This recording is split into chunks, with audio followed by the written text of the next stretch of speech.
사랑하는 형제자매 여러분, 오늘 우리의 이야기에 귀 기울여 주시는 모든 분들께 하느님의 평화와 은총이 가득하기를 기도합니다. 잠시 후 시작될 이야기는 분명 여러분의 마음에 깊은 울림과 따뜻한 위로를 전해줄 것입니다. 이 감동을 더 많은 이웃과 나누고 싶으시다면 채널을 구독하고 이 영상을 공유해 주십시오. 여러분의 작은 나눔이 또 다른 누군가에게는 큰 빛이 될 수 있습니다. 주님의 축복 속에서 오늘의 이야기를 시작하겠습니다. 우리가 살아가는 이 시대에 성공이란 무엇일까요? 더 높은 사회적 지위입니까? 아니면 더 넓은 집과 값비싼 자동차일까요? 오늘 우리는 이 질문 앞에 한 사람의 이름을 조용히 놓아봅니다. 유경촌 티모테오, 서울대교구 보좌주교. 세상 사람들은 그를 세상에서 가장 가난한 주교라 불렀습니다. 2024년 8월 15일 0시 28분 성모 승천 대축일 새벽, 그는 서울성 모병원에서 조용히 하느님의 품으로 돌아갔습니다. 그의 마지막 길은 결코 외롭지 않았습니다. 사흘 뒤인 8월 18일 오전 10시, 명동대 성당은 약 3,600명의 추모객들로 가득 찼습니다. 그들의 손에는 저마다 묵주가 들려 있었고 침묵 속에서 그의 마지막 길을 배웅했습니다. 그날 사람들은 왜 눈물을 흘렸을까요? 무언가를 빼앗겼기 때문이 아니었습니다. 그들에게 남겨진 깊고 따뜻한 사랑의 기억 때문이었습니다. 그분은 누구보다 높은 자리에 있었지만 언제나 가장 낮은 삶을 사셨습니다. 낡고 작은 소형차를 직접 운전했고 무더운 여름에도 에어컨을 켜는 대신 창문을 열었습니다. 너희도 서로 발을 씻어 주어야 한다. 요한복음 13장 14절의 이 말씀을 그는 좌우명으로 벽에 걸어두는 대신 그의 일상으로 살아냈습니다. 돈은 그에게 있어 자신을 위한 것이 아니라 언제나 이웃을 위한 것이었습니다. 주교로서 받은 활동비를 아끼고 또 아껴 이름조차 밝히지 않은 채 도움이 필요한 곳으로 보냈습니다. 그의 조용한 손길은 서울이라는 도시를 넘어 아시아와 아프리카 등 전 세계 72개 나라의 가장 가난한 이들에게까지 닿았습니다. 어느 추운 겨울밤, 거리의 한노숙인 어깨 위에는 그가 벗어준 외투가 덮여 있었습니다. 명동의 지하 공간, 명동밥집에서 그가 퍼주던 따뜻한 밥 한 그릇은 절망에 빠진 사람들을 다시 일으켜 세우는 힘이 되었습니다. 그리고 그가 마지막으로 남긴 한 줄의 유언. 가난한 사람들 곁에서 더 함께하고 싶은 일이 많았는데 함께하지 못해 마음이 아프다. 이것은 더 많은 것을 소유하지 못했다는 후회가 아니었습니다. 더 많이 사랑하지 못했다는, 사랑이 부족했다는 아픔의 고백이었습니다. 그날 그의 장례미사가 열리던 명동대 성당은 깊은 침묵과 기도에 잠겨 있었습니다. 스테인드 글라스를 통과한 영롱한 빛이 성당 통로 위로 부드럽게 내려앉았습니다.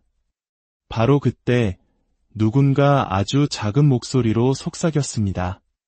어머니가 데리러 오셨다. 우리는 이 개인적인 증언을 모든 이에게 강요하지 않습니다.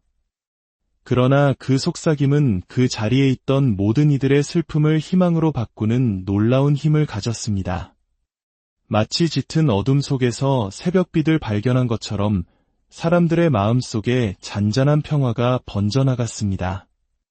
그 순간 제대 위에서는 사제가 성체를 높이 들어 올렸고 관 위에는 보랏빛 영롱한 빛이 부드럽게 내려앉았습니다. 과장된 연출이나 극적인 움직임은 없었습니다. 하지만 그곳에 함께 있던 사람들의 가슴에는 하나의 같은 확신이 피어올랐습니다. 당신은 결코 혼자가 아니라는 것. 티내지 않던 사랑, 조용히 다가가던 손길, 그리고 평생 성모님을 깊이 사랑했던 그의 마음. 성모 승천 대축일 새벽에 떠난 그의 마지막 발걸음은 마치 어머니의 품을 찾아가는 아이의 걸음과도 같았습니다. 눈물은 여전히 흘렀지만 마음의 방향은 슬픔에서 희망으로, 이별의 아픔에서 천상상봉의 기대로 바뀌고 있었습니다. 우리는 오늘 그를 조용히 배웅하며 마음속으로 다짐합니다. 우리도 누군가의 곁에 서겠습니다. 따뜻한 밥 한 끼를 나누겠습니다. 힘겨워하는 이의 손을 잡고 그저 함께 있겠습니다. 유경촌 티모테오 주교님이 우리에게 보여주셨듯이 유경촌 주교에게는 대중에게 잘 알려진 형이 있습니다. 배우이자 전 문화체육관관광부 장관을 지낸 유인촌. 한 사람은 대중의 스포트라이트를 받는 화려한 무대 위를 걸었고, 동생 유경촌은 그 빛이 닿지 않는 가장 낮은 그림자 속으로 걸어 들어갔습니다. 한 사람은 자신의 이름을 세상에 넓혔고, 다른 한 사람은 자신의 이름을 비워 그 자리에 가난한 이들을 채웠습니다. 1962년 서울에서 태어난 소년 유경촌은 어린 시절부터 성모님 앞에서 고개 숙이는 법을 배웠습니다. 작은 일에도 먼저 감사합니다. 라고 말하는 아이였습니다. 1992년 사제품을 받은 그날 밤, 그는 스스로에게 다짐했습니다. 결코 높아지지 말자. 언제나 사람들 곁에 머물자. 독일 프랑크푸르트에서 유학하며 박사 논문을 쓰던 깊은 밤에도 그는 지식의 끝은 결국 사람에게로 돌아가야 함을 잊지 않았습니다. 배우되, 섬기기 위해 배우자, 귀국 후 본당 신부, 가톨릭대학교 교수, 그리고 교구청의 여러 직책을 거치면서도 그의 삶의 방향은 한결같았습니다. 시장 골목에서 만난 어르신에게 먼저 허리를 굽혀 어르신, 오늘은 좀 괜찮으세요? 라고 안부를 물었고, 고민 많은 신학생과 함께 밤늦도록 캠퍼스를 걸으며 그의 이야기가 끝날 때까지 침묵으로 들어주었습니다. 그에게 침묵은 비밀을 지켜주는 가장 깊은 사랑의 방식이었습니다. 2014년 서울대교구 보좌주교로 서품되면서 그의 직함은 높아졌지만 그의 삶은 더욱더 낮은 곳으로 향했습니다. 그는 여전히 낡은 소형차를 직접 몰았고 순례나 피정에서는 주교님을 위해 따로 준비했습니다. 라는 방을 마다하고 신자들과 같이 자겠습니다. 라며 바닥에 침낭을 폈습니다. 밤이 깊어지면 누군가의 마음 문이 열렸고 그는 판단하거나 충고하는 대신 그저 들어주고 함께 기도했습니다. 그의 청비는 단순히 돈을 아끼는 절약 기술이 아니었습니다. 그것은 그의 신앙 고백이자 삶의 선택이었습니다. 지위가 높아질수록 더 낮은 곳으로 내려가야 한다.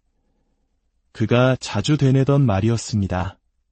그는 자신에게 주어진 작은 특권조차 자신의 것이 아니라 이웃을 섬기기 위한 도구로 여겼습니다. 교회의 진정한 사명은 화려한 제대 위에만 있는 것이 아니라 상처 입은 사람들이 살아가는 거리와 골목에 있음을 믿었기 때문입니다. 그의 나눔은 언제나 조용했습니다. 현수막도, 기념사진도, 언론기사도 원치 않았습니다. 오른손이 하는 일을 왼손이 모르게 하라는 복음 말씀을 그대로 살았습니다. 사제 시절부터 수입이 생기면 가장 먼저 가난한 이들의 몫을 떼어놓았고 주교가 된 후에는 활동비 대부분을 이름 없이 밖으로 흘려보냈습니다. 그의 도움은 한마음 한몸운동 본부와 서울 가톨릭 사회복지회를 통해 교육, 의료, 생계 지원이 필요한 전 세계 72개 나라로 퍼져나갔습니다. 어느 날 살림을 맡은 수녀님들이 조심스럽게 말했습니다. 주교님, 저희도 운영비가 필요한데 활동비가 거의 다 밖으로 나가서요. 그는 미소 지으며 답했습니다. 우리보다 더 힘든 분들이 많습니다. 우리는 조금 불편해도 괜찮습니다. 그분들에게 먼저 갑시다. 그의 나눔은 액수의 크기가 아니라 아플 때나 치료를 받을 때조차 멈추지 않았던 지속성으로 설명됩니다. 명동 지하에 위치한 명동밥집. 수증기가 자욱한 그곳에서 그는 주교의 권위를 내려놓고 앞치마를 둘렀습니다. 그는 이곳을 단순히 밥을 주는 급식소가 아니라 사람을 사람답게 품어주는 집이라고 정의했습니다. 그는 찾아오는 이들의 이름을 불러주었고 배식줄 끝에 서서 마지막 한 그릇까지 양이 공평하게 나가는지 살폈습니다. 한겨울 줄 끝에서 추위에 떨고 있는 사람을 보자 그는 망설임 없이 자신의 외투를 벗어 덮어주며 말했습니다. 이거 먼저 입고 밥부터 드세요. 그에게 밥 한 그릇은 단순히 배를 채우는 음식이 아니었습니다. 한 인간의 무너진 존엄을 회복하는 시작이었습니다. 그의 발걸음은 안전한 성당 안에만 머물지 않았습니다. 2014년 세월호 참사가 있었던 진도 팽목항, 2022년 이태원 참사 분향소, 그리고 해고 노동자들이 고공농성을 하던 도심의 전광판 아래까지 그는 고통이 있는 곳이면 어디든 찾아갔습니다. 그는 그곳에서 길게 설교하지 않았습니다. 그저 손을 잡고 어깨를 내어주고 함께 울었습니다. 제가 대신 아파할 수는 없지만 함께 하겠습니다. 이것이 그의 방식이었습니다. 2024년 초 담도암 말기 진단을 받았습니다. 수술과 항암 치료의 고통 속에서도 그는 자신을 돌보는 의료진을 주님의 치유를 전해주는 천사라 부르며 감사를 잊지 않았습니다. 그리고 마지막까지 사람들의 발을 충분히 씻겨주지 못했음을 아쉬워했습니다. 그가 떠난 빈자리는 우리에게 깊은 질문을 남깁니다. 우리는 무엇을 위해 살아가고 있는가? 그의 유산은 화려한 건물이 아니라 우리 각자의 마음속에 남겨진 사람입니다. 명동밥집의 국자는 멈추지 않았고 그의 이름으로 시작된 나눔의 손길은 지금도 계속되고 있습니다. 그가 비워낸 자리에서 우리는 오히려 채우는 법을 배웠습니다. 이제 우리의 차례입니다. 오늘 하루 아주 작은 것부터 시작해 봅시다. 외로운 누군가에게 먼저 다가가고 따뜻한 밥 한 그릇을 조용히 나누고 아픈 이를 위해 묵주기도 한다는 소리 없이 바치는 것. 내 편의를 조금 덜어 누군가의 몫을 채워주는 것. 그의 목소리가 들리는 듯합니다. 크지 않지만 분명한 목소리.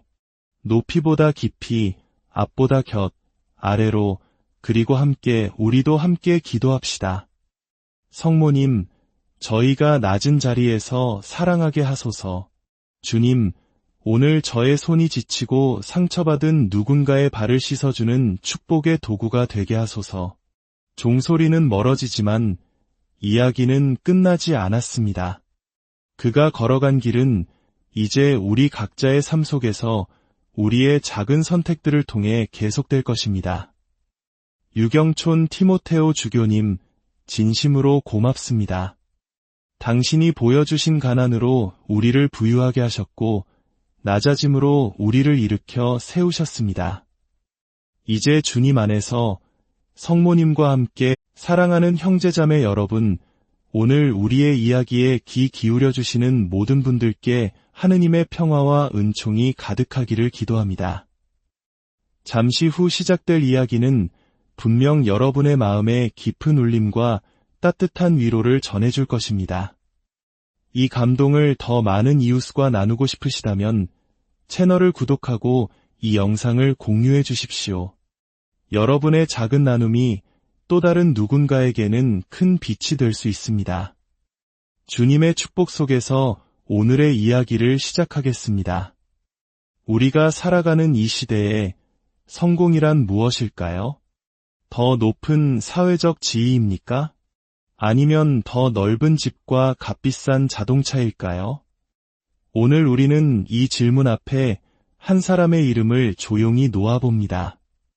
유경촌 티모테오, 서울대교구 보좌주교. 세상 사람들은 그를 세상에서 가장 가난한 주교라 불렀습니다. 2024년 8월 15일 0시 28분 성모 승천 대축일 새벽, 그는 서울성 모병원에서 조용히 하느님의 품으로 돌아갔습니다. 그의 마지막 길은 결코 외롭지 않았습니다. 사흘 뒤인 8월 18일 오전 10시 명동대 성당은 약 3,600명의 추모객들로 가득 찼습니다. 그들의 손에는 저마다 묵주가 들려 있었고 침묵 속에서 그의 마지막 길을 배웅했습니다. 그날 사람들은 왜 눈물을 흘렸을까요? 무언가를 빼앗겼기 때문이 아니었습니다. 그들에게 남겨진 깊고 따뜻한 사랑의 기억 때문이었습니다. 그분은 누구보다 높은 자리에 있었지만 언제나 가장 낮은 삶을 사셨습니다. 낡고 작은 소형차를 직접 운전했고 무더운 여름에도 에어컨을 켜는 대신 창문을 열었습니다. 너희도 서로 발을 씻어 주어야 한다. 요한복음 13장 14절의 이 말씀을 그는 좌우명으로 벽에 걸어두는 대신 그의 일상으로 살아냈습니다. 돈은 그에게 있어 자신을 위한 것이 아니라 언제나 이웃을 위한 것이었습니다. 주교로서 받은 활동비를 아끼고 또 아껴 이름조차 밝히지 않은 채 도움이 필요한 곳으로 보냈습니다. 그의 조용한 손길은 서울이라는 도시를 넘어 아시아와 아프리카 등 전 세계 72개 나라의 가장 가난한 이들에게까지 닿았습니다. 어느 추운 겨울밤, 거리의 한 노숙인 어깨 위에는 그가 벗어준 외투가 덮여 있었습니다. 명동의 지하 공간, 명동밥집에서 그가 퍼주던 따뜻한 밥 한 그릇은 절망에 빠진 사람들을 다시 일으켜 세우는 힘이 되었습니다. 그리고 그가 마지막으로 남긴 한 줄의 유언. 가난한 사람들 곁에서 더 함께하고 싶은 일이 많았는데 함께하지 못해 마음이 아프다.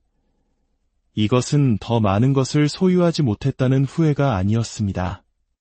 더 많이 사랑하지 못했다는, 사랑이 부족했다는 아픔의 고백이었습니다.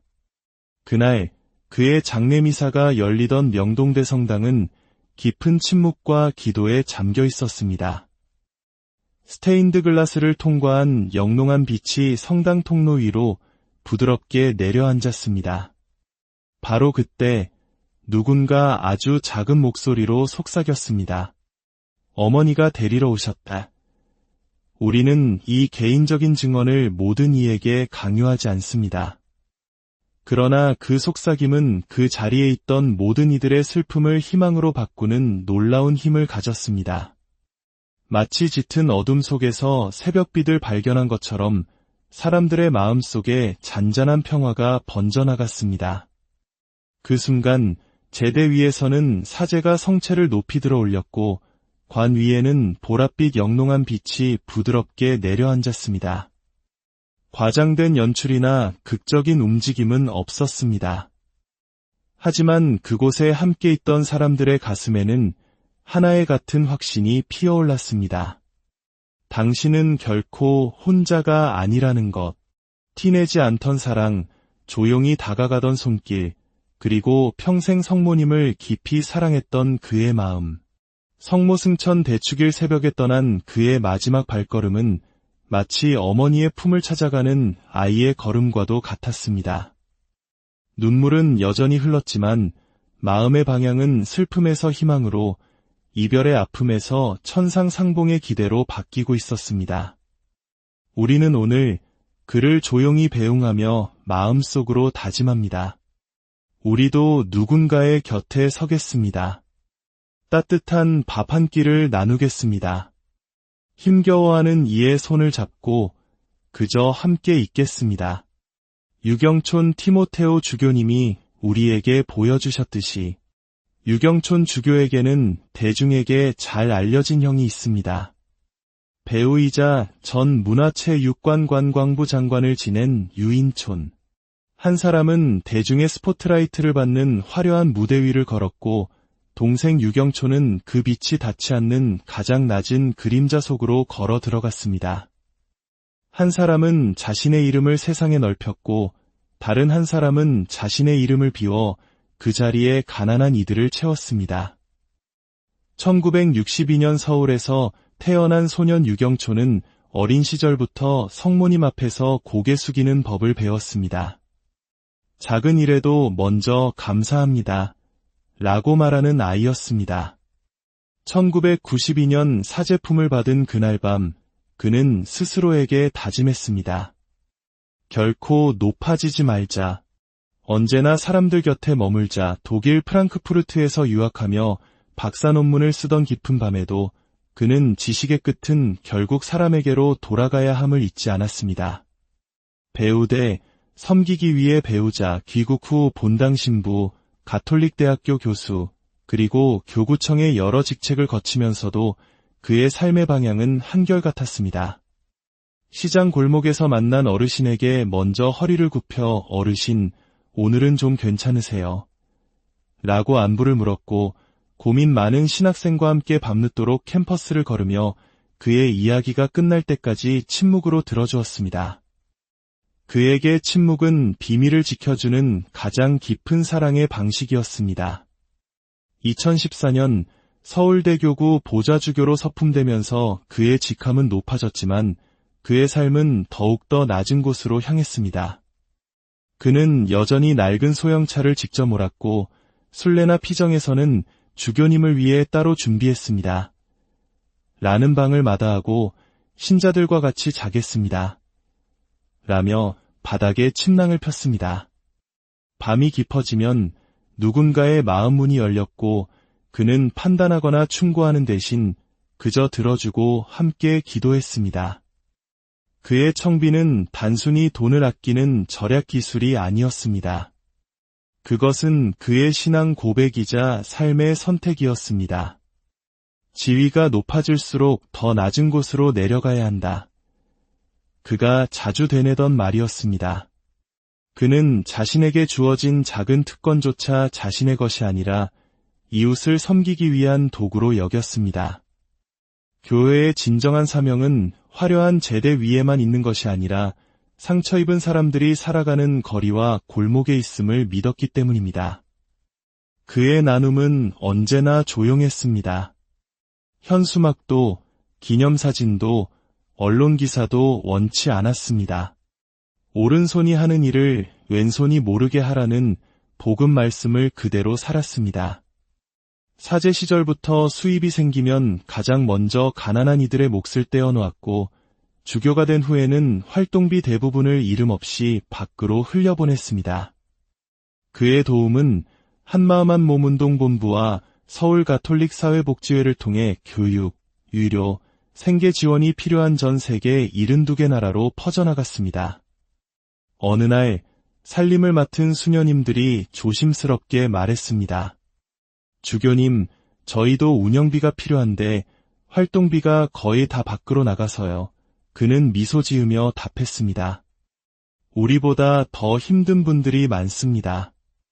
우리는 조금 불편해도 괜찮습니다. 그분들에게 먼저 갑시다. 그의 나눔은 액수의 크기가 아니라 아플 때나 치료를 받을 때조차 멈추지 않았던 지속성으로 설명됩니다. 명동 지하에 위치한 명동밥집. 수증기가 자욱한 그곳에서 그는 주교의 권위를 내려놓고 앞치마를 둘렀습니다. 그는 이곳을 단순히 밥을 주는 급식소가 아니라 사람을 사람답게 품어주는 집이라고 정의했습니다. 그는 찾아오는 이들의 이름을 불러주었고 배식줄 끝에 서서 마지막 한 그릇까지 양이 공평하게 나가는지 살폈습니다. 한겨울 줄 끝에서 추위에 떨고 있는 사람을 보자 그는 망설임 없이 자신의 외투를 벗어 덮어주며 말했습니다. 이거 먼저 입고 밥부터 드세요. 그에게 밥 한 그릇은 단순히 배를 채우는 음식이 아니었습니다.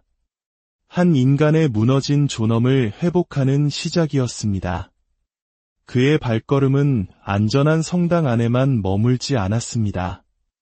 2014년 세월호 참사가 있었던 진도 팽목항, 2022년 이태원 참사 분향소, 그리고 해고 노동자들이 고공농성을 하던 도심의 전광판 아래까지 그는 고통이 있는 곳이면 어디든 찾아갔습니다.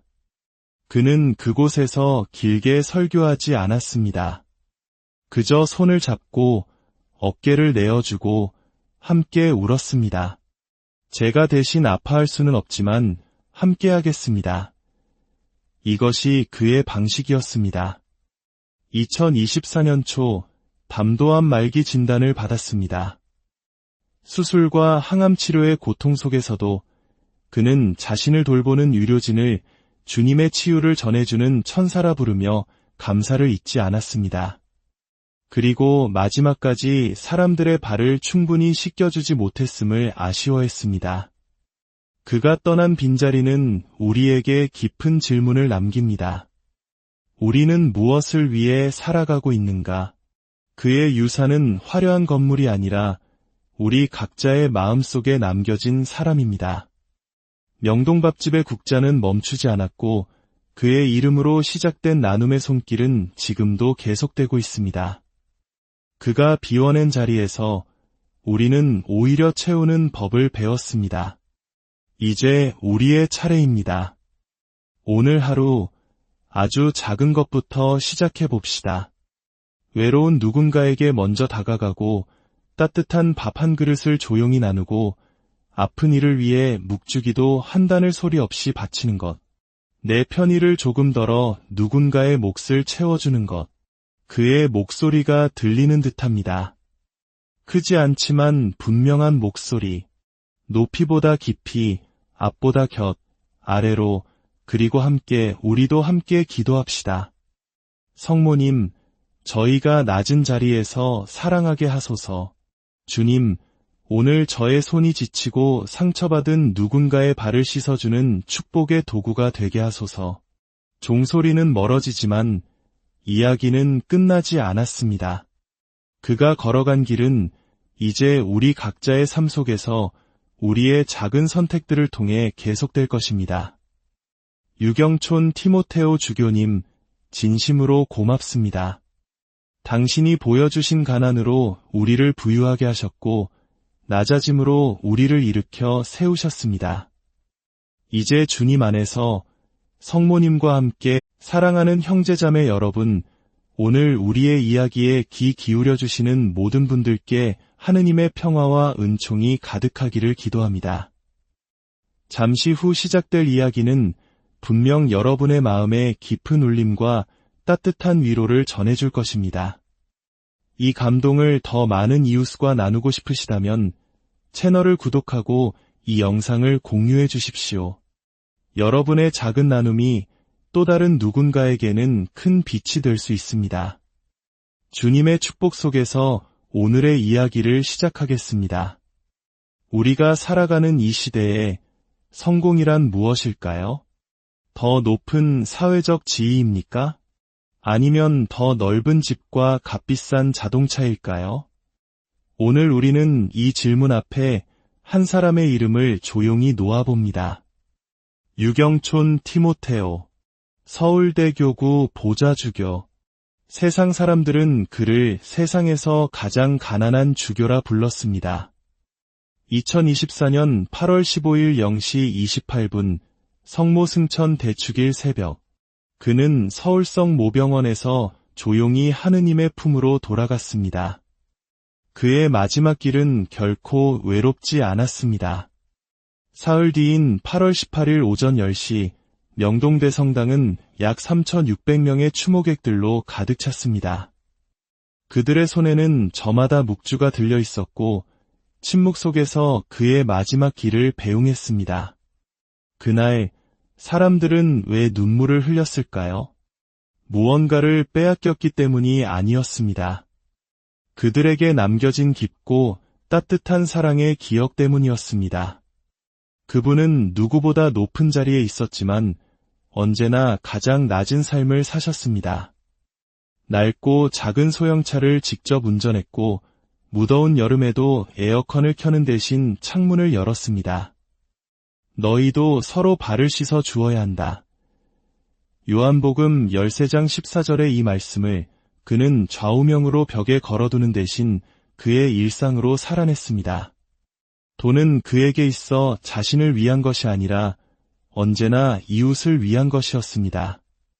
주교로서 받은 활동비를 아끼고 또 아껴 이름조차 밝히지 않은 채 도움이 필요한 곳으로 보냈습니다.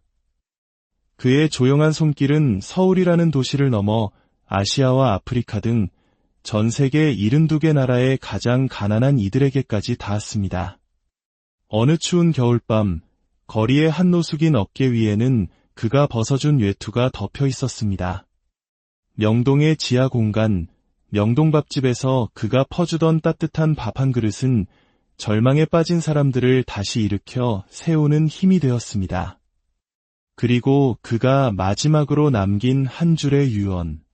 가난한 사람들 곁에서 더 함께하고 싶은 일이 많았는데 함께하지 못해 마음이 아프다. 이것은 더 많은 것을 소유하지 못했다는 후회가 아니었습니다. 더 많이 사랑하지 못했다는, 사랑이 부족했다는 아픔의 고백이었습니다. 그날 그의 장례미사가 열리던 명동대 성당은 깊은 침묵과 기도에 잠겨 있었습니다. 스테인드 글라스를 통과한 영롱한 빛이 성당 통로 위로 부드럽게 내려앉았습니다. 바로 그때 누군가 아주 작은 목소리로 속삭였습니다. 어머니가 데리러 오셨다. 우리는 이 개인적인 증언을 모든 이에게 강요하지 않습니다. 그러나 그 속삭임은 그 자리에 있던 모든 이들의 슬픔을 희망으로 바꾸는 놀라운 힘을 가졌습니다. 마치 짙은 어둠 속에서 새벽빛을 발견한 것처럼 사람들의 마음속에 잔잔한 평화가 번져나갔습니다. 그 순간 제대 위에서는 사제가 성체를 높이 들어 올렸고 관 위에는 보랏빛 영롱한 빛이 부드럽게 내려앉았습니다. 과장된 연출이나 극적인 움직임은 없었습니다. 하지만 그곳에 함께 있던 사람들의 가슴에는 하나의 같은 확신이 피어올랐습니다. 당신은 결코 혼자가 아니라는 것. 티내지 않던 사랑, 조용히 다가가던 손길, 그리고 평생 성모님을 깊이 사랑했던 그의 마음. 성모 승천 대축일 새벽에 떠난 그의 마지막 발걸음은 마치 어머니의 품을 찾아가는 아이의 걸음과도 같았습니다. 눈물은 여전히 흘렀지만 마음의 방향은 슬픔에서 희망으로, 이별의 아픔에서 천상상봉의 기대로 바뀌고 있었습니다. 우리는 오늘 그를 조용히 배웅하며 마음속으로 다짐합니다. 우리도 누군가의 곁에 서겠습니다. 따뜻한 밥 한 끼를 나누겠습니다. 힘겨워하는 이의 손을 잡고 그저 함께 있겠습니다. 유경촌 티모테오 주교님이 우리에게 보여주셨듯이 유경촌 주교에게는 대중에게 잘 알려진 형이 있습니다.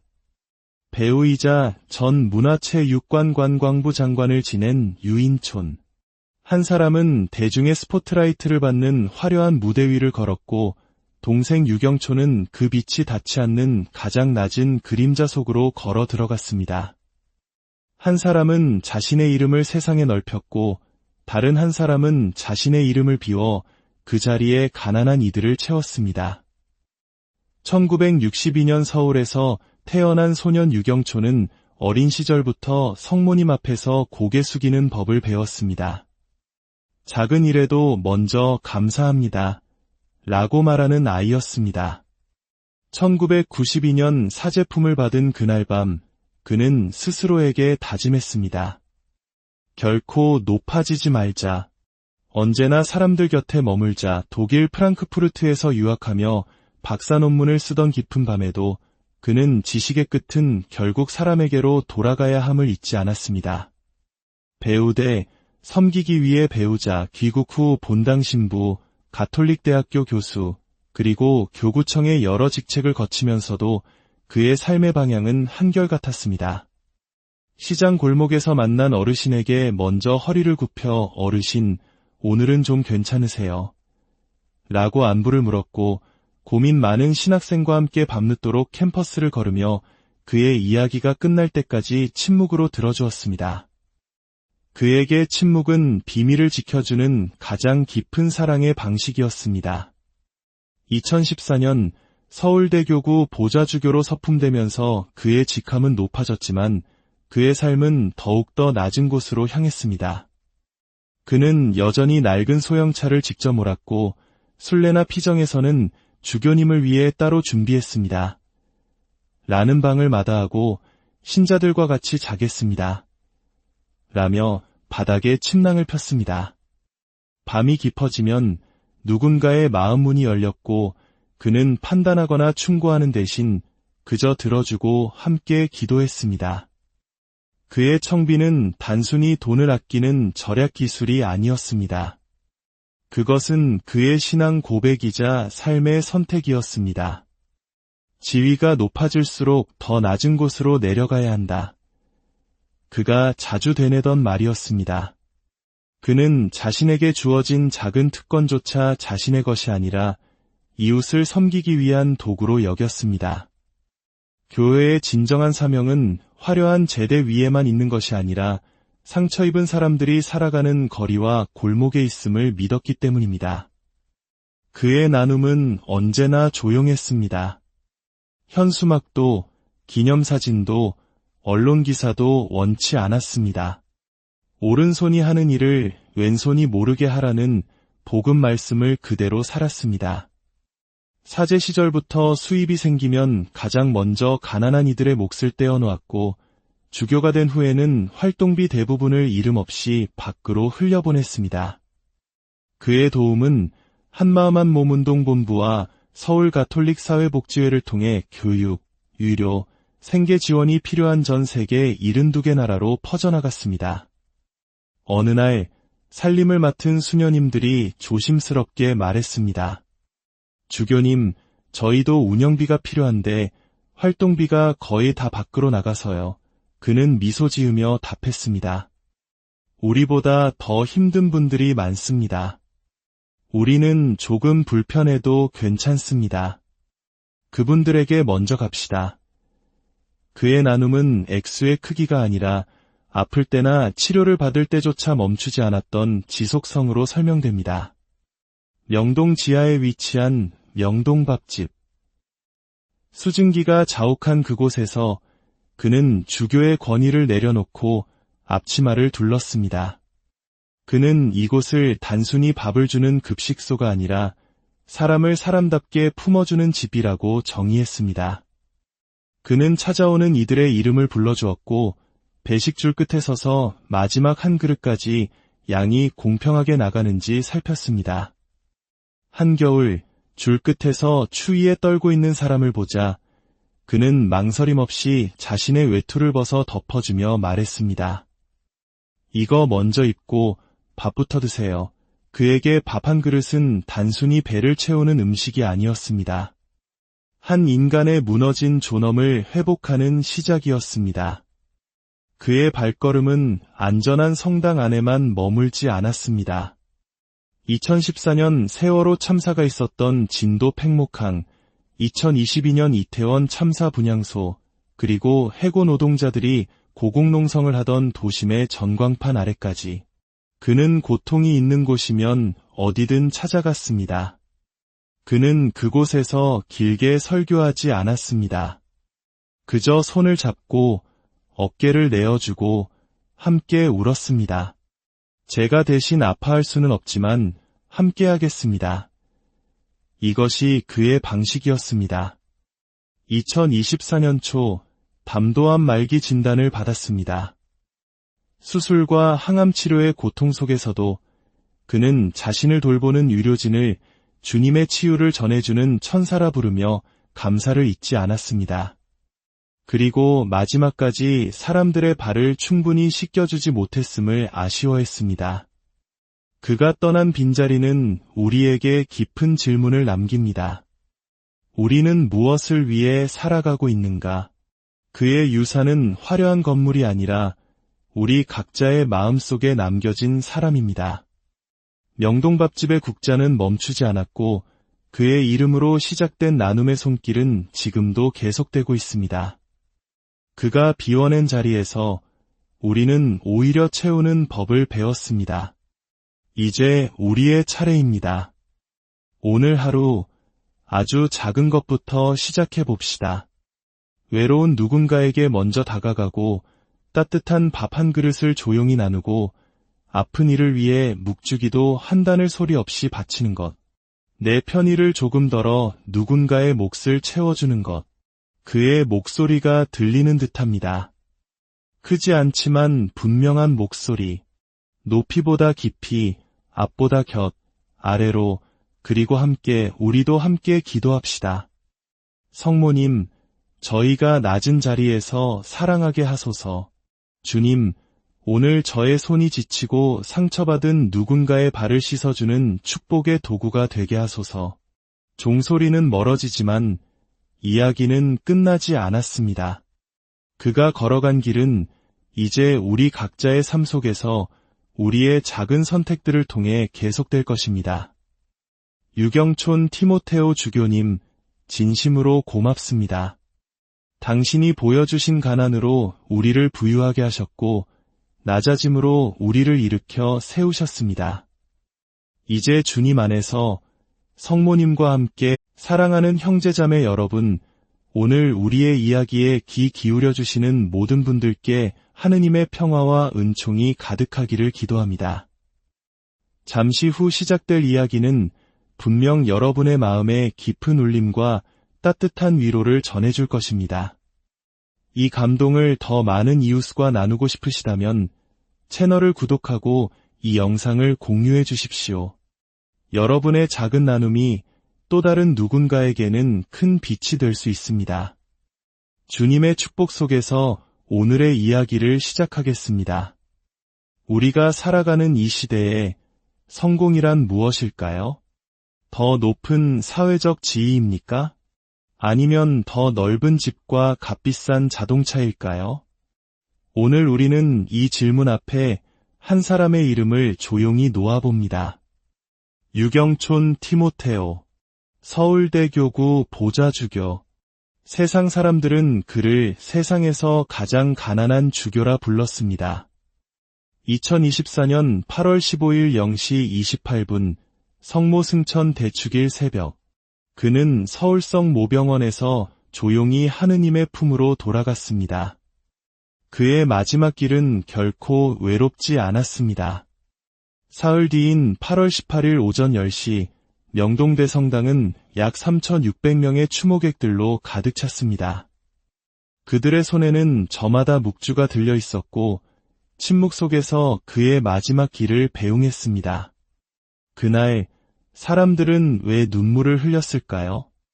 무언가를 빼앗겼기 때문이 아니었습니다. 그들에게 남겨진 깊고 따뜻한 사랑의 기억 때문이었습니다. 그분은 누구보다 높은 자리에 있었지만 언제나 가장 낮은 삶을 사셨습니다. 낡고 작은 소형차를 직접 운전했고 무더운 여름에도 에어컨을 켜는 대신 창문을 열었습니다. 너희도 서로 발을 씻어 주어야 한다. 요한복음 13장 14절의 이 말씀을 그는 좌우명으로 벽에 걸어두는 대신 그의 일상으로 살아냈습니다.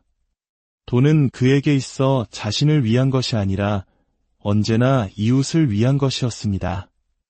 주교로서 받은 활동비를 아끼고 또 아껴 이름조차 밝히지 않은 채 도움이 필요한 곳으로 보냈습니다.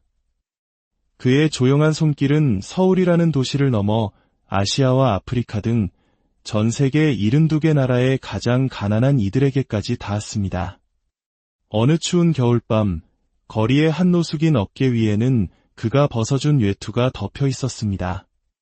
명동의 지하 공간, 명동밥집에서 그가 퍼주던 따뜻한 밥 한 그릇은 절망에 빠진 사람들을 다시 일으켜 세우는 힘이 되었습니다. 그리고 그가 마지막으로 남긴 한 줄의 유언. 가난한 사람들 곁에서 더 함께하고 싶은 일이 많았는데 함께하지 못해 마음이 아프다. 이것은 더 많은 것을 소유하지 못했다는 후회가 아니었습니다. 더 많이 사랑하지 못했다는, 사랑이 부족했다는 아픔의 고백이었습니다. 그날 그의 장례미사가 열리던 명동대 성당은 깊은 침묵과 기도에 잠겨 있었습니다. 스테인드 글라스를 통과한 영롱한 빛이 성당 통로 위로 부드럽게 내려앉았습니다. 바로 그때 누군가 아주 작은 목소리로 속삭였습니다. 어머니가 데리러 오셨다. 우리는 이 개인적인 증언을 모든 이에게 강요하지 않습니다. 그러나 그 속삭임은 그 자리에 있던 모든 이들의 슬픔을 희망으로 바꾸는 놀라운 힘을 가졌습니다. 마치 짙은 어둠 속에서 새벽빛을 발견한 것처럼 사람들의 마음 속에 잔잔한 평화가 번져나갔습니다. 그 순간 제대 위에서는 사제가 성체를 높이 들어 올렸고 관 위에는 보랏빛 영롱한 빛이 부드럽게 내려앉았습니다. 과장된 연출이나 극적인 움직임은 없었습니다. 하지만 그곳에 함께 있던 사람들의 가슴에는 하나의 같은 확신이 피어올랐습니다. 당신은 결코 혼자가 아니라는 것. 티내지 않던 사랑, 조용히 다가가던 손길, 그리고 평생 성모님을 깊이 사랑했던 그의 마음. 성모 승천 대축일 새벽에 떠난 그의 마지막 발걸음은 마치 어머니의 품을 찾아가는 아이의 걸음과도 같았습니다. 눈물은 여전히 흘렀지만 마음의 방향은 슬픔에서 희망으로, 이별의 아픔에서 천상상봉의 기대로 바뀌고 있었습니다. 우리는 오늘 그를 조용히 배웅하며 마음속으로 다짐합니다. 우리도 누군가의 곁에 서겠습니다. 따뜻한 밥 한 끼를 나누겠습니다. 힘겨워하는 이의 손을 잡고 그저 함께 있겠습니다. 유경촌 티모테오 주교님이 우리에게 보여주셨듯이 유경촌 주교에게는 대중에게 잘 알려진 형이 있습니다. 배우이자 전 문화체육관관광부 장관을 지낸 유인촌. 한 사람은 대중의 스포트라이트를 받는 화려한 무대 위를 걸었고 동생 유경촌은 그 빛이 닿지 않는 가장 낮은 그림자 속으로 걸어 들어갔습니다. 한 사람은 자신의 이름을 세상에 넓혔고 다른 한 사람은 자신의 이름을 비워 그 자리에 가난한 이들을 채웠습니다. 1962년 서울에서 태어난 소년 유경촌은 어린 시절부터 성모님 앞에서 고개 숙이는 법을 배웠습니다. 작은 일에도 먼저 감사합니다. 라고 말하는 아이였습니다. 1992년 사제품을 받은 그날 밤, 그는 스스로에게 다짐했습니다. 결코 높아지지 말자. 언제나 사람들 곁에 머물자. 독일 프랑크푸르트에서 유학하며 박사 논문을 쓰던 깊은 밤에도 그는 지식의 끝은 결국 사람에게로 돌아가야 함을 잊지 않았습니다. 배우되, 섬기기 위해 배우자, 귀국 후 본당 신부, 가톨릭대학교 교수, 그리고 교구청의 여러 직책을 거치면서도 그의 삶의 방향은 한결같았습니다. 시장 골목에서 만난 어르신에게 먼저 허리를 굽혀 어르신, 오늘은 좀 괜찮으세요? 라고 안부를 물었고 고민 많은 신학생과 함께 밤늦도록 캠퍼스를 걸으며 그의 이야기가 끝날 때까지 침묵으로 들어주었습니다. 그에게 침묵은 비밀을 지켜주는 가장 깊은 사랑의 방식이었습니다. 2014년 서울대교구 보좌주교로 서품되면서 그의 직함은 높아졌지만 그의 삶은 더욱더 낮은 곳으로 향했습니다. 그는 여전히 낡은 소형차를 직접 몰았고 순례나 피정에서는 주교님을 위해 따로 준비했습니다. 라는 방을 마다하고 신자들과 같이 자겠습니다. 라며 바닥에 침낭을 폈습니다. 밤이 깊어지면 누군가의 마음 문이 열렸고 그는 판단하거나 충고하는 대신 그저 들어주고 함께 기도했습니다. 그의 청비는 단순히 돈을 아끼는 절약 기술이 아니었습니다. 그것은 그의 신앙 고백이자 삶의 선택이었습니다. 지위가 높아질수록 더 낮은 곳으로 내려가야 한다. 그가 자주 되뇌던 말이었습니다. 그는 자신에게 주어진 작은 특권조차 자신의 것이 아니라 이웃을 섬기기 위한 도구로 여겼습니다. 교회의 진정한 사명은 화려한 제대 위에만 있는 것이 아니라 상처 입은 사람들이 살아가는 거리와 골목에 있음을 믿었기 때문입니다. 그의 나눔은 언제나 조용했습니다. 현수막도, 기념사진도, 언론기사도 원치 않았습니다. 오른손이 하는 일을 왼손이 모르게 하라는 복음 말씀을 그대로 살았습니다. 사제 시절부터 수입이 생기면 가장 먼저 가난한 이들의 몫을 떼어놓았고 주교가 된 후에는 활동비 대부분을 이름 없이 밖으로 흘려보냈습니다. 그의 도움은 한마음 한몸운동 본부와 서울 가톨릭 사회복지회를 통해 교육, 의료, 생계 지원이 필요한 전 세계 72개 나라로 퍼져나갔습니다. 어느 날 살림을 맡은 수녀님들이 조심스럽게 말했습니다. 주교님, 저희도 운영비가 필요한데 활동비가 거의 다 밖으로 나가서요. 그는 미소 지으며 답했습니다. 우리보다 더 힘든 분들이 많습니다. 우리는 조금 불편해도 괜찮습니다. 그분들에게 먼저 갑시다. 그의 나눔은 액수의 크기가 아니라 아플 때나 치료를 받을 때조차 멈추지 않았던 지속성으로 설명됩니다. 명동 지하에 위치한 명동밥집. 수증기가 자욱한 그곳에서 그는 주교의 권위를 내려놓고 앞치마를 둘렀습니다. 그는 이곳을 단순히 밥을 주는 급식소가 아니라 사람을 사람답게 품어주는 집이라고 정의했습니다. 그는 찾아오는 이들의 이름을 불러주었고 배식줄 끝에 서서 마지막 한 그릇까지 양이 공평하게 나가는지 살폈습니다. 한겨울 줄 끝에서 추위에 떨고 있는 사람을 보자 그는 망설임 없이 자신의 외투를 벗어 덮어주며 말했습니다. 이거 먼저 입고 밥부터 드세요. 그에게 밥 한 그릇은 단순히 배를 채우는 음식이 아니었습니다. 한 인간의 무너진 존엄을 회복하는 시작이었습니다. 그의 발걸음은 안전한 성당 안에만 머물지 않았습니다. 2014년 세월호 참사가 있었던 진도 팽목항, 2022년 이태원 참사 분향소, 그리고 해고 노동자들이 고공농성을 하던 도심의 전광판 아래까지 그는 고통이 있는 곳이면 어디든 찾아갔습니다. 그는 그곳에서 길게 설교하지 않았습니다. 그저 손을 잡고 어깨를 내어주고 함께 울었습니다. 제가 대신 아파할 수는 없지만 함께 하겠습니다. 이것이 그의 방식이었습니다. 2024년 초 담도암 말기 진단을 받았습니다. 수술과 항암 치료의 고통 속에서도 그는 자신을 돌보는 의료진을 주님의 치유를 전해주는 천사라 부르며 감사를 잊지 않았습니다. 그리고 마지막까지 사람들의 발을 충분히 씻겨주지 못했음을 아쉬워했습니다. 그가 떠난 빈자리는 우리에게 깊은 질문을 남깁니다. 우리는 무엇을 위해 살아가고 있는가?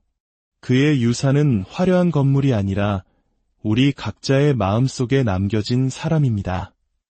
명동밥집의 국자는 멈추지 않았고 그의 이름으로 시작된 나눔의 손길은 지금도 계속되고 있습니다. 그가 비워낸 자리에서 우리는 오히려 채우는 법을 배웠습니다.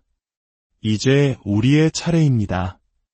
오늘 하루 아주 작은 것부터 시작해 봅시다.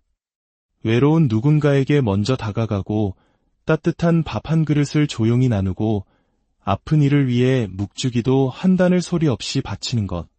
내 편의를 조금 덜어 누군가의 몫을 채워주는 것. 그의 목소리가 들리는 듯합니다. 크지 않지만 분명한 목소리. 높이보다 깊이, 앞보다 곁, 아래로, 그리고 함께 우리도 함께 기도합시다. 성모님, 저희가 낮은 자리에서 사랑하게 하소서. 주님, 오늘 저의 손이 지치고 상처받은 누군가의 발을 씻어주는 축복의 도구가 되게 하소서. 종소리는 멀어지지만 이야기는 끝나지 않았습니다. 그가 걸어간 길은 이제 우리 각자의 삶 속에서 우리의 작은 선택들을 통해 계속될 것입니다. 유경촌 티모테오 주교님, 진심으로 고맙습니다. 당신이 보여주신 가난으로 우리를 부유하게 하셨고 낮아짐으로 우리를 일으켜 세우셨습니다. 이제 주님 안에서 성모님과 함께 사랑하는 형제자매 여러분, 오늘 우리의 이야기에 귀 기울여 주시는 모든 분들께 하느님의 평화와 은총이 가득하기를 기도합니다. 잠시 후 시작될 이야기는 분명 여러분의 마음에 깊은 울림과 따뜻한 위로를 전해줄 것입니다. 이 감동을 더 많은 이웃과 나누고 싶으시다면 채널을 구독하고 이 영상을 공유해 주십시오. 여러분의 작은 나눔이 또 다른 누군가에게는 큰 빛이 될 수 있습니다. 주님의 축복 속에서 오늘의 이야기를 시작하겠습니다. 우리가 살아가는 이 시대에 성공이란 무엇일까요? 더 높은 사회적 지위입니까? 아니면 더 넓은 집과 값비싼 자동차일까요? 오늘 우리는 이 질문 앞에 한 사람의 이름을 조용히 놓아봅니다. 유경촌 티모테오, 서울대교구 보좌주교. 세상 사람들은 그를 세상에서 가장 가난한 주교라 불렀습니다. 2024년 8월 15일 0시 28분 성모 승천 대축일 새벽, 그는 서울성 모병원에서 조용히 하느님의 품으로 돌아갔습니다. 그의 마지막 길은 결코 외롭지 않았습니다. 사흘 뒤인 8월 18일 오전 10시, 명동대 성당은 약 3,600명의 추모객들로 가득 찼습니다. 그들의 손에는 저마다 묵주가 들려 있었고, 침묵 속에서 그의 마지막 길을 배웅했습니다. 그날 사람들은 왜 눈물을 흘렸을까요? 무언가를 빼앗겼기 때문이 아니었습니다.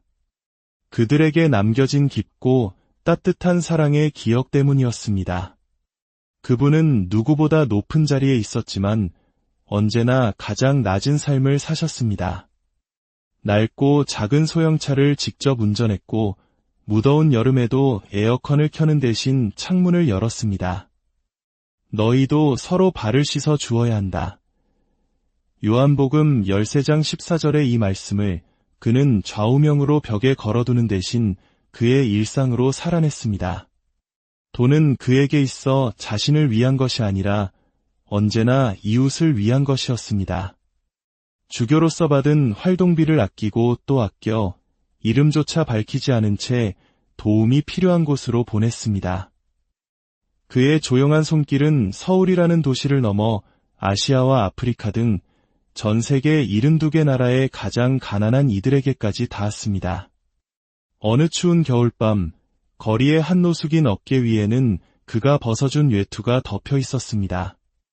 명동의 지하 공간, 명동밥집에서 그가 퍼주던 따뜻한 밥 한 그릇은 절망에 빠진 사람들을 다시 일으켜 세우는 힘이 되었습니다.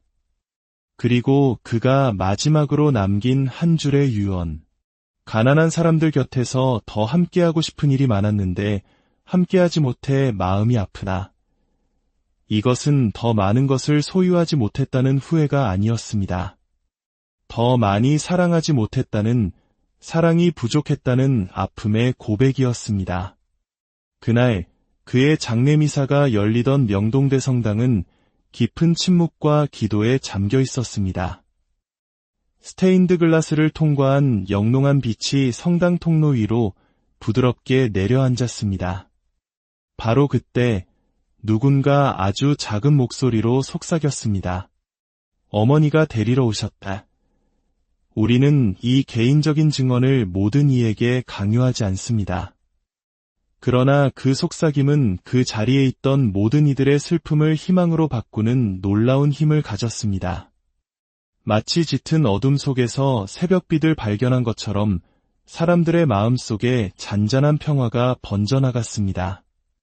그 순간 제대 위에서는 사제가 성체를 높이 들어 올렸고 관 위에는 보랏빛 영롱한 빛이 부드럽게 내려앉았습니다.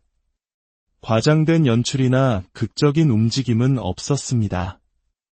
하지만 그곳에 함께 있던 사람들의 가슴에는 하나의 같은 확신이 피어올랐습니다. 당신은 결코 혼자가 아니라는 것. 티내지 않던 사랑, 조용히 다가가던 손길, 그리고 평생 성모님을 깊이 사랑했던 그의 마음.